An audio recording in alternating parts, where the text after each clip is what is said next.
Мирни избори, мала излезност и сите прогласија победа. Вака накусо може да се сумира првиот круг од претседателските избори. Според податоците на Државната изборна комисија, кандидатите поддржани од СДСМ и ДУИ Стево Пендаровски и од ВМРО-ДПМНЕ Гордана Силјановска-Давкова одат во вториот круг со речиси изедначен број на гласови. Кандидатот поддржан од БЕСА и од Алијансата за албанците Блери Мрека освои околу 77.000 гласови. Пендаровски рече дека добил поддршка од мнозинството граѓани на Македонија. Македонци, албанци, турци, срби, роми, бошњаци, власи и од сите други. Изборот во вториот круг ќе биде полесен. Зошто? Затоа што разликата меѓу мене и Гордана Силјановска е огромна. И верувам дека тоа ќе придонесе за уште поголема решителност и тоа во прилог на концептот напред, затоа што знаеме дека назад не е опција, назад значи блокада и криза.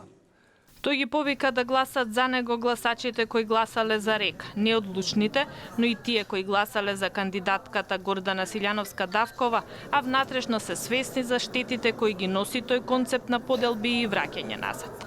Премиерот Зоран Заев рече дека ниската излезност се должи на тешките одлуки кои ги донела владата, но тој е убеден дека тоа е вистинскиот пат.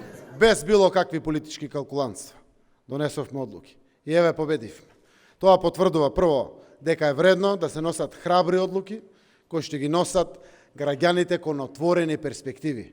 Конечно нашата земја нема билатерален спор. Конечно нашата земја има само пријатели околу себе. И после сите овие храбри одлуки, еве не победивме. Кандидатката за председател, поддржана од ВМРО-ДПМНЕ Гордана Силјановска-Давкова, вели дека опозицијата победила на изборите. Ако ние добивме олкав број на гласови и ако на тие ги додадеме оние на господинот Блери Мрека како независен кандидат, поддржан од две партии, приказната е јасна.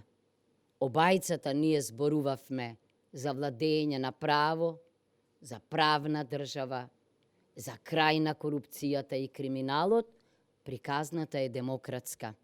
Приказната е европска и само со таква приказна ние може да добиеме почеток на преговори и само со реализација на таквата приказна можеме навистина да зачекориме кон Европската Унија.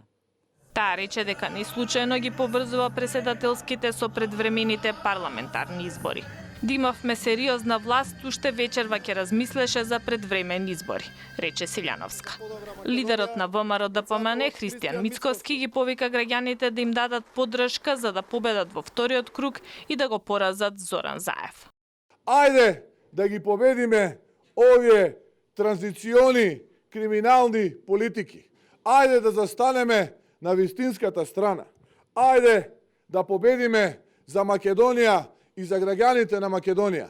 Бидејќи Гордана, верувајте ми, е идниот председател на Републиката, председател на Македонија. Вториот круг ќе се одржи на 5 мај.